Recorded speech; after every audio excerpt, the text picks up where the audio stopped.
পৰৱৰ্তী বাতৰিলৈ আহিছো নৱবৰ্ষৰ পহিলা দিনটোতে তিয়কৰ এগৰাকী কিশোৰীৰ ওপৰত অকথ্য শাৰীৰিক নিৰ্যাতন চলাই গ্ৰেপ্তাৰ হৈছে শিৱসাগৰৰ আমগুৰিৰ এজন প্ৰবক্তা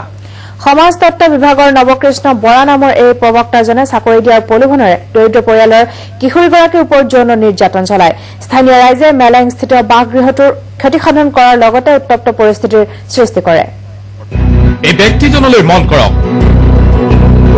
এও কোনো দুৰ্দৰ্শ সন্ত্ৰাসবাদী সংগঠনৰ সদস্য নহয় কাপুৰেৰে মুখমণ্ডল ঢাকি ৰখা এই ব্যক্তিজন শিৱসাগৰৰ এজন প্ৰবক্তা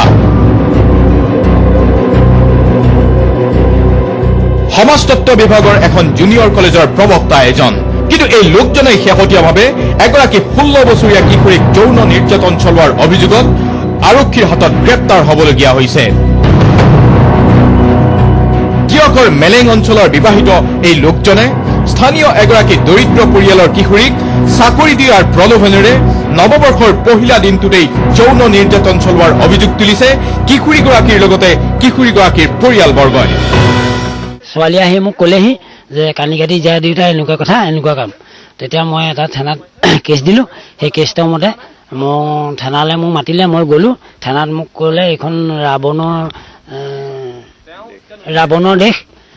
গতিকে আৰু মই দুখন খাচ কাগজত মোৰ ওপৰত দুটা চহী লৈছে উকা কাগজত চহী লৈছে থানাই লৈছে আৰু তাৰপিছত ক'লে এতিয়া আপুনি যাওক দৰকাৰ হ'লে মই ফোনেৰে মাতি আনিম চাকৰি দিম বুলি বিভিন্ন তেওঁৰ কূটনৈতিক কাম কৰি পেলাই ছোৱালীজনীক ধৰ্ষণ কৰিবলৈ যি কাৰ্য কৰিছিলে সেই ভাষাক আমি তীব্ৰ ভাষাৰে অসম জাতীয়তাবাদী যুৱ ছাত্ৰ পৰিষদৰ ফালৰ পৰা গৰিহণা দিছোঁ আৰু পুলিচ প্ৰশাসনক 48 ঘণ্টাৰ ভিতৰত গ্ৰেপ্তাৰ কৰিবলৈ আমি অনুৰোধ কৰিছোঁ সম্প্ৰতি সমগ্ৰ তিয়ক অঞ্চলতে এই ঘটনাই এক তীব্ৰ উত্তেজনাময় পৰিৱেশৰ সৃষ্টি কৰিছে শিক্ষকতাৰ দৰে পবিত্ৰ বৃত্তিত নিয়োজিত হোৱা এইগৰাকী প্ৰবক্তাক শীঘ্ৰে গ্ৰেপ্তাৰৰ দাবীত দেওবাৰে পুৱা জাতীয়তাবাদী যুৱ ছাত্ৰ পৰিষদৰ একাংশ কৰ্মী তথা স্থানীয় ৰাইজে মেলেঙত থকা প্ৰবক্তাজনৰ বাসগৃহৰ সন্মুখত উপস্থিত হৈ পৰিস্থিতি উত্তপ্ত কৰি তোলে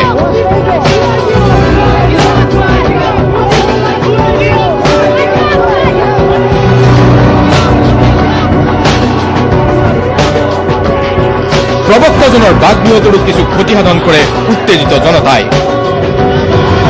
অৱশ্যে আৰক্ষীৰ লোকে উপস্থিত হৈহে পৰিস্থিতি নিয়ন্ত্ৰণ কৰে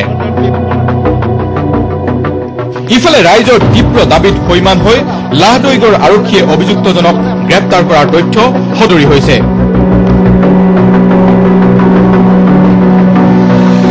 মৃদুল বৰুৱা নিউজ লাইভ তিয়ক